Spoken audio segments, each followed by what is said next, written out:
ये तुम्हारा यहाँ पर इसका राजधानी रोम है, ठीक। यहाँ पर विक्टर इमैनुअल का क्या था, आक्रमण किया था। कैसे से भाई साहब, यहाँ के देख रेख कौन कर रहा था, यहाँ की सेना यानी फ्रांस, ठीक है ना। फ्रांस की सेना क्या कर रहा था, यहाँ का इटली का रोम का राजधानी का अगल बगल देख रेख कर रहा था, रक्षा कर रहा था, ठीक। ऊपर से फ्रांस और परासा ये आपका देश है, ठीक है ना, परासा। इन दोनों के बीच में क्या हुआ था, युद्ध हो गया था। क्या हुआ था, युद्ध हुआ। तो भाई साहब ये अपना सेना यहाँ से बुलाएगा ना, तब नहीं से लड़ेगा, ठीक है। ये आपका विक्टर इमैनुअल यहाँ पर है, ये आपका इंतजार करेंगे जब कब यहाँ से फ्रांस का सेना हटे तो हम इस पर हमला करेंगे। तो जैसे ही ये कहा कि फ्रांस का सेना हट गया ना यहाँ से, ये खाली हो गया, इसका देख रेख कौन करेगा, इधर चला गया, इधर से लड़ने के लिए चली गई, ये एरिया खाली हो गया। तो यहाँ पर विक्टर इमैनुअल का हमला किया। तो भाई साहब जो ये राजधानी है यहाँ पर, ये इसका क्या नाम है, रोम। ये एक शहर है, जिस तरह से भारत में मुंबई एक थी ना शहर, उसी तरह से ये एक शहर है, ठीक है ना, फेमस शहर है। तो यहाँ पर विक्टर इमैनुअल का किया, हमला किया और इसको ना अपने अंडर में ले लिया। क्या किया, यानी पूरे इटली में मिला लिया, ठीक है। तो ये आपका रोम तो एक शहर है, तो भाई शहर में तो कोनो जगह हो गई रही है ना, उसी तरह से ये रोम में भी एक जगह है, वेटिकन सिटी, ठीक है ना। तो यहाँ पर रहता था पोप। क्या रहता था, पोप। पोप, अच्छा पोप कौन होता है, पोप पियूस 11 रहता, ठीक है ना। उस समय ये राजा था, राजा का मतलब पोप का सबसे मतलब होता है ना कि जो धर्म गुरु सबसे ऊंचा, तो यही था पियूस 11। तो यहाँ पर ये शासन कर रहा था। तो भाई साहब ये बोला ना इससे विक्टर में, तुम मेरे पे अवैध कब्जा किए हो, तुम गलती हो, तुम पीछे जाओ, तुम कैसे कब्जा कर सकते हो। तो इन दोनों के बीच में समझौता हुआ। तो यहाँ के अब तो विक्टर में तो हट गया, तो शासक कोई बनेगा ना। तो कौन शासक बना था, मुसोलिन। कौन बना था, मुसोलिन।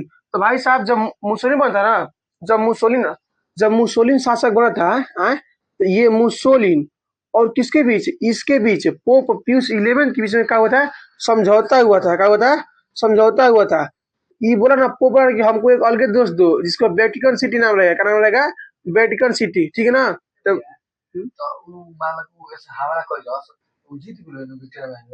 हाँ काहे भगाएगा, बोला ना, देखो ये नहीं भगा पाएगा ना, एगो धर्म था वहां का, गुरु था ना, मैनेजर। तो देखो एक छोटा सा एरिया है, क्या दिक्कत है, किसी को छोड़ दो। तो इसको भगाया नहीं। तो ये बोला ना कि भाई साहब ना हम तुमको बीच में क्या समझौता करते। तो बोला ना कि क्या समझौता। तो 1870 में ये बोला ना कि 1870 इस कैसे इधर 1870 बीच में भी चल रहा था ना, फ्रांस और पासा के बीच। तो 1870-71 के बीच में क्या हुआ था, तो 70 में ना ये हमला किया था। जैसे ही ये यहाँ से सेना अपना हटाया ना, उसे इसी तरह ये हमला कर दिया इस पे। जब ये हमला इस पे किया तो यहाँ पर शासक तो उस समय विक्टर इमैनुअल था, फिर खत्म हो गया, उसमें मुसोलिनी शासक बन गया। तो भाई साहब ये तो जीत गया ना विक्टर इमैनुअल इसको, तो यहाँ पर मुसोलिनी शासक बनेगा ना, ठीक है। तो ये बोला ना पोप पियूस की हम नहीं मानते, तुम मेरे पे अवैध कब्जा किए हो, तुम पीछे हटो, हम तुमका विरोध करेंगे। तो ये बोला विरोध मत करो, तुम चाहते क्या हो बोलो। तो ये बोला ना कि हम कुछ चाहते हैं कि हम अलग देश रहेंगे। तो बोला ठीक है तुमको अलग देश दिया जाएगा, लेकिन जो इटली का राजधानी रोम है ना, ये रोम ही रहेगा, ठीक है ना। इटली का राजधानी क्या रहेगा, रोम। तो रोम 1870 में बना इटली की राजधानी। बात समझ गया। ये आपका एक जगह है, इसी रोम के अंदर एक जगह है, उसका नाम है वेटिकन सिटी। वेटिकन सिटी एक स्वतंत्र छोटा सा देश है, इसके पास अपना सेना डाक सब है, ठीक है ना। ये एक देश है अलगे से। बात समझ गया। यहाँ पर दूसरा कोई नहीं रहता है, यहाँ पर धर्म गुरु रहता है, पोप रहता है, बस और कोई नहीं रहता है। बहुत कम 73-75 को ऐसे ही समथिंग है, ऐसे ही समथिंग जनसंख्या वहां के, कि 1000 को जनसंख्या है उस वेटिकन सिटी का। तो ये आपका क्या है, बात समझ गया। यही यही रोमन क्वेश्चन कहलाता है। क्या कहता है, रोमन क्वेश्चन।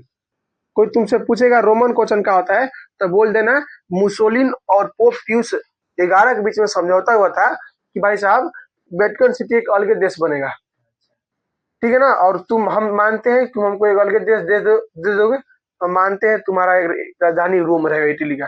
तो इटली का राजधानी कहाँ हुआ है, रोम, ठीक है ना। लेकिन वेटिकन सिटी उसी में एक देश है, रोमे में अंदर आता है, अंतर्गत आता है, रोमे के अंदर में, ठीक है ना, लेकिन वो देश है। बात समझ गया है। जिस तरह से बक्सर जिला के अंदर हमारा डुबकी गांव आता है, तो पूरा बक्सर जिला ना बिहार सरकार के अंदर में, डुबकी गांव एक अलग देश हो गया। तो उसी तरह से पूरा रोम जो है ना मुसोलिन के अंदर में, एक जो वेटिकन सिटी एक शहर है, जगह है, वो किसका, पोप का अंदर हो गया। बात समझ गया। फिर ये आपका यहीं पर इटली का एकीकरण हो गया, पूरा तरह से इटली एकीकरण हो गया ना। तो भाई साहब इटली का एकीकरण किनका योगदान था, तो गैरीबाल्डी, ठीक है ना, विक्टर इमैनुअल और ये काउंट काबुर्मेजनी, ये सब का। तो लिख लो लास्ट पॉइंट। इस प्रकार 1871 ईस्वी तक इटली का एकीकरण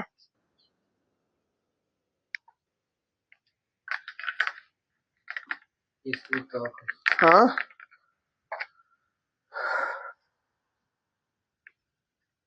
इस प्रकार 1871 ईस्वी तक इटली का एकीकरण मेजिनी, काबूर,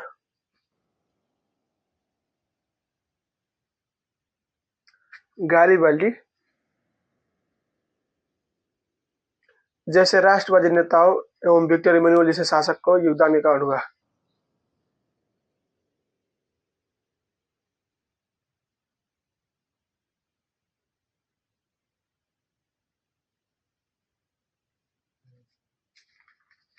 बात समझ गया। तो इटली का एकीकरण करने में किसका किसका योगदान था? मेजिनी का था, काबूर, गैरिबल्डी, ठीक ना, और विक्टर इमैनुअल। ये सब के मिलने के चलते आपका इटली का एकीकरण हो पाया। कोई सर इस पूरे इटली के एकीकरण को दिक्कत करना हुआ होगा कहता हूँ है। बात समझ गया ना। अब हम काल पढ़ेंगे किसके बारे में? जर्मनी का एकीकरण, ठीक है ना। जर्मनी का एकीकरण कैसे, जर्मनी कैसे बना था, बात समझ गया। तब तक घर पे याद करते रहो। तो काल को होमवर्क का रही बोलो टेस्ट लेवल अभी 20 तारीख